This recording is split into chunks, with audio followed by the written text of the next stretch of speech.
Muito bom dia, meu amigo. Seja bem-vindo a mais uma manhã. Vamos começar esse dia com as palavras de Deus ao jovem Josué. Não te mandei eu, seja forte e corajoso. É o que nós precisamos ser nesse dia, forte e corajosos, andando na companhia do Senhor, abrindo o nosso coração. Tenha certeza que nós viveremos uma vida feliz. Este era o sonho de Deus para o seu povo. E esse é o desejo de Deus para mim e para você nesse dia e na nossa trajetória. Quero deixar com você uma parte da palavra de Deus do livro de Salmo, capítulo 99, o verso 7, onde o salmista diz o seguinte: falava-lhes na coluna de nuvem, eles guardavam os seus mandamentos e a leis que lhes tinha dado. Salmo 99, o verso 7. Era o regime teocrático. Deus falava na nuvem, Moisés ouvia, Moisés comunicava ao povo e Deus era o rei, Deus governava, Deus conduzia o seu povo e Deus queria que fosse assim para sempre, porque Deus conhecia o passado, Deus conhecia o presente e Deus conhecia o futuro. O Deus que nós servimos, ele tem o controle da história nas suas mãos. A cada manhã nesse canal nós investimos os primeiros momentos da manhã para estudarmos um capítulo da palavra do Senhor. Tenho certeza que algumas pessoas também o fazem no decorrer do dia e a mão do Eterno também está sobre a tua vida. Mas convido você pela manhã, é porque logo pela manhã nossa mente precisa ser impressionada com a palavra do Senhor. Alimentados da palavra de Deus, a nossa vida será afetada no decorrer de todo o dia. O que nós ouvimos pela manhã, tenho certeza que ficará gravado no nosso coração no decorrer de todo o período de 24 horas. Nesse momento, então, convido você a ter nas mãos a palavra de Deus no livro de 1 Samuel, capítulo 9, o verso 1.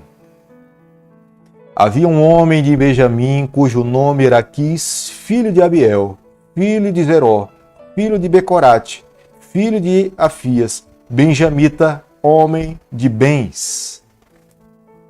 Como seria fantástico se nós pudéssemos seguir restritamente todos os conselhos de Deus para a nossa vida. Mas em nossas mãos nós temos o direito de fazermos as nossas escolhas. Deus nos deu e nos criou com esse direito de tomarmos as nossas decisões. Foi dessa forma que a nação de Israel pensava que estava fazendo o melhor para si, mas ao escolher um rei, eles estavam seguindo por um caminho que lhe trariam sérias consequências. O próprio Deus já tinha os advertido que eles deveriam permanecer no regime teocrático. Deus falava, eles ouviam, Deus lutaria as suas batalhas e eles teriam uma vida muito mais feliz. Mas os israelitas queriam se comparar com as nações que estavam ao seu redor e pediram para Deus para que eles também pudessem ter um rei que pudesse ir à frente deles lutar as suas batalhas. E Deus, com seu coração de misericórdia, com o coração de um pai, ele ajuda o seu povo a encontrar um rei. O rei encontrado tinha os padrões daquela época. Era um homem rico, era um homem alto, era um homem belo. As suas características eram as características de um rei, de uma pessoa nobre. Portanto, ele tinha as qualificações humanas, aos olhos humanos, para assumir um trono de um reinado naquele período. Saul era da tribo de Benjamim, que ficava ao norte de Judá. Eram soldados valorosos, guerreiros, lutavam e defenderam o povo de Deus por diversas vezes. As características de Saul eram compatíveis para um rei daquele período. Repito a você, ele era alto, ele era belo, ele tinha cabelos longos, sabia se relacionar com as pessoas, era forte, era um soldado, portanto ele tinha todas as características suficientes para se assentar no trono e conduzir o povo do Senhor. Creio que logo agora no começo nós podemos já tirar uma lição para a nossa vida. Quando nós pedimos algo a Deus, nós precisamos esperar Deus responder de acordo com a sua vontade. Observe, muitas vezes nós não sabemos nem pedir para Deus uma bênção sobre a nossa vida. Às vezes imaginamos que estamos pedindo algo grandioso que será benéfico para nós, mas estamos pedindo algo que será uma maldição. Dá para você entender porque Deus muitas vezes não responde às nossas orações de acordo com o que nós temos pedido, porque muitas vezes nós temos pedido maldição sobre a nossa vida, acreditando que estamos pedindo bênção. é a razão pela qual nós precisamos manter a nossa fé na condução de Deus sobre a nossa vida e a nossa história. Quis era o pai de Saul, um benjamita. Ele tinha pedido para o seu filho Saul em busca das suas jumentas que tinham sido extraviadas. Jumentas naquele período era muito comum para qualquer família. Somente aqueles que tivessem muitas jumentas é que de fato eram considerados como sendo uma pessoa rica. E o pai de Saul, Quis, era um homem rico porque as suas jumentas tinham sido extraviadas. As jumentas eram utilizadas para qualquer tipo de atividade. Cargas pequenas, cargas médias eram transportadas via as jumentas. Era um animal que servia para as atividades diárias de uma família. Saul tinha saído para cumprir a missão que o seu pai tinha lhe responsabilizado. Mas ele não sabia que naquela viagem aparentemente simples, ele teria um encontro que mudaria sua história. Deus lhe faria um chamado pessoal através do profeta Samuel para ele se tornar o futuro e o primeiro rei na nação de Israel. Posteriormente, nós veremos que Saul estava completamente despreparado para assumir tamanha função e responsabilidade de conduzir o povo do Senhor. Mas todos aqueles pelos quais Deus chama para assumir uma função de liderança no meio do seu povo, Deus os capacita, Deus está ao seu lado, Ele auxilia para que a obra possa acontecer da melhor maneira possível. O que de fato precisa acontecer é permitir que Deus conduza a vida desse líder. Samuel e Saul moravam muito próximo um ao outro. Saul estava vindo da terra de Zuf, Samuel morava na terra de Ramá. Eles moravam próximo um do outro. Foi nessa busca das suas jumentas que Saul sentiu a necessidade de consultar o homem de Deus. Ele não tinha conseguido encontrar as suas jumentas e sabia que o seu pai ficaria preocupado se ele não voltasse a tempo. Mas se ele consultasse o homem de Deus, o profeta, Deus mostraria para Samuel e facilmente ele conseguiria encontrar os animais onde eles estavam. Samuel estava em contato com Deus. Samuel estava oferecendo sacrifícios ao Senhor. E foi nesse momento que Deus falou a Samuel que ele deveria ungir o rapaz que estava à sua procura. E Samuel o ungiu, o separou, para que ele pudesse servir como sendo príncipe, rei de Israel e assumindo a liderança para conduzir o povo do Senhor. É impressionante a postura de Samuel, porque Samuel não vê Saul como sendo um rival para a sua liderança dentre o povo do Senhor, mas Samuel ouve restritamente o que Deus lhe pede e unge Saul como sendo o futuro rei de Israel. Grandes líderes precisam de grandes homens ao seu lado. Não veem como sendo uma sombra, mas reconhece como sendo pessoas que vão auxiliar no preparo do povo do Senhor. Samuel sabia perfeitamente que a nação de Israel, o povo que estava ali, não era sua propriedade, pertencia a Deus, ele era apenas um mordomo. Nas suas mãos estava a responsabilidade de orientar e conduzir e falar para o povo que Deus lhe colocava nos seus lábios. Ter a pessoa de Saul na sua companhia seria uma ajuda a mais para preparar o povo para viver de acordo como Deus almejava. 1 Samuel capítulo 9, verso 21, a palavra de Deus diz o seguinte: Então respondeu Saul e disse: Porventura não sou benjamita da menor tribo de Israel? E a minha família a menor de todas as famílias da tribo de Benjamim? Por que, pois, me falas com tais palavras? Nós não podemos nos esquecer que a tribo de Benjamim, praticamente ela tinha sido eliminada quando o levita, que era da tribo de Benjamim, esquartejou a sua concubina e espalhou pelas 12 tribos de Israel.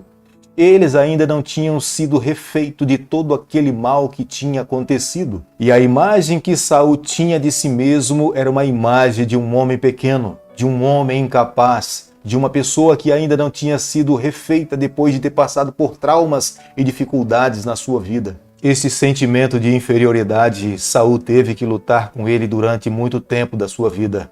No seu reinado, foi ele mesmo que perseguiu o rei Davi. Quantas vezes ele se sentiu traído, quantas vezes ele se sentiu pequeno, quantas vezes ele se achou incapaz de lutar contra os seus adversários e pediu para que outras pessoas lutassem em seu nome. Na verdade, Saul alimentava no seu coração a arrogância, a vaidade, a presunção, a insegurança, o medo. e a tristeza. Tudo isso ele poderia ter vencido se ele tivesse se comprometido com Deus por completo. Se ele tivesse entregue o seu coração a Deus sem reservas, Deus teria lhe transformado em um novo homem. Este era o plano de Deus. Deus lhe tomaria nas suas mãos e uma nova criatura nasceria pelo poder de Deus. E Deus conduziria o seu povo através do rei Saul. Humildemente, Samuel sabia que estava diante do homem escolhido por Deus para conduzir o seu povo. Samuel deveria honrá-lo como Deus também o estava honrando. Samuel lhe coloca na melhor parte da sua casa. Foi levado para a cozinha. Samuel coloca diante de Saul a parte que era oferecida somente para os sacerdotes, que era a coxa. Saul estava diante de 30 anciãos, os líderes daquela época. Era uma forma de endossar a liderança de Saul. O lugar onde foi preparado para que Saul pudesse dormir foi no eirado.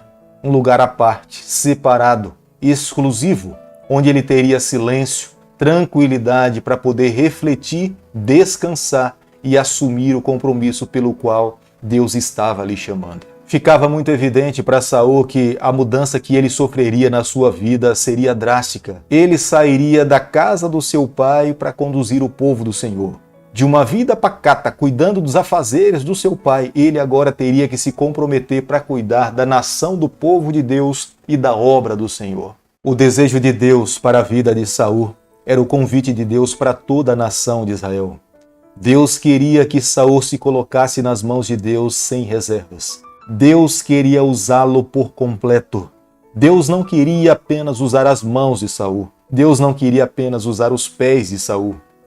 O desejo de Deus era usar todo o corpo de Saul para o avanço da sua obra. Saul deveria ter se colocado nas mãos de Deus sem nenhuma reserva.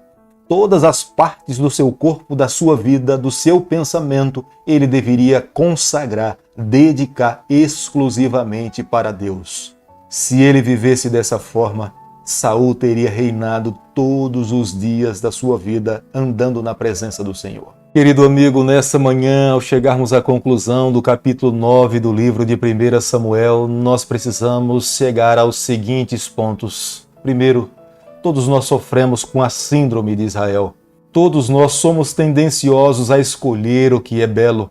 Nós fazemos muitas vezes as nossas escolhas com base naquilo que é mais bonito. Israel queria ter um rei porque, olhando ao seu redor, todos tinham um rei e eles também queriam se igualar às outras nações.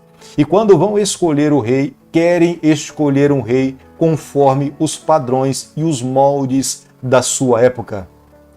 Por mais que Deus tivesse lhes dito que ele queria continuar no governo como sendo um governo teocrático, Deus conduzindo, e eles ouvindo o Senhor e sendo abençoados, eles estavam dispostos a seguir o modelo da época.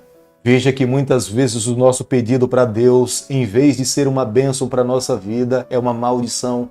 É por isso que a palavra de Deus nos fala que nós não sabemos nem orar.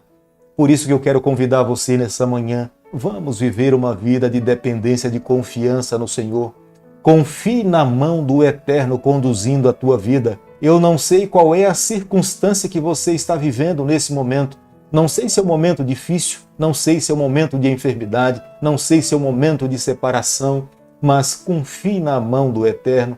Creia que Deus está conduzindo a tua vida. No momento certo, Ele vai te erguer. No momento certo, a sua bênção vai cair sobre a sua vida. Mas se porventura você fechar os olhos para essa vida, ou algo trágico acontecer, e você não reconhecer a mão de Deus, mesmo assim continue crendo, mesmo assim continue confiando, porque Deus é Deus, Ele é soberano. Nós podemos ver no relato do capítulo 9 do livro de 1 Samuel que nós servimos a um Deus que Ele é protagonista da história do planeta Terra. Ele conhece o presente, Ele conhece o passado e Ele escreve o futuro.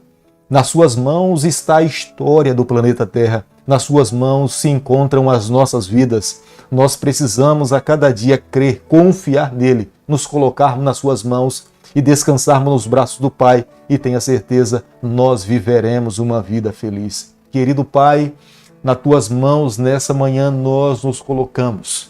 Confessamos a nossa falta de fé, confessamos o nosso pecado, mas por favor, Senhor, nos assegura nas tuas mãos, nos conceda a vitória. Nós oramos, nós pedimos e o fazemos em nome de Jesus.